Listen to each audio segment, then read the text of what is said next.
Rồi, để tua nữa, đồ ốm đâu lên tua nữa, đồ ốm.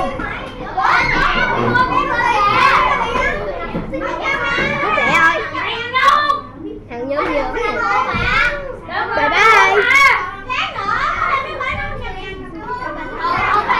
Thầy cho uống mấy ngày này nha thầy. Ủa từ nãy giờ ăn mà không có ra chúc thầy gì trời. Chú thầy mạnh mẽ. Con chúc thầy được mạnh mẽ và khỏe mạnh đẹp trai. Béo nè không chúc thầy béo. Chú thầy sống lo tình như vậy nữa.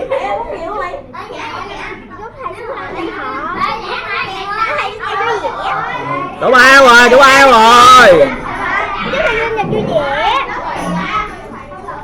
Chú thầy mạnh mẽ đẹp trai và giàu. Giàu đâu giàu.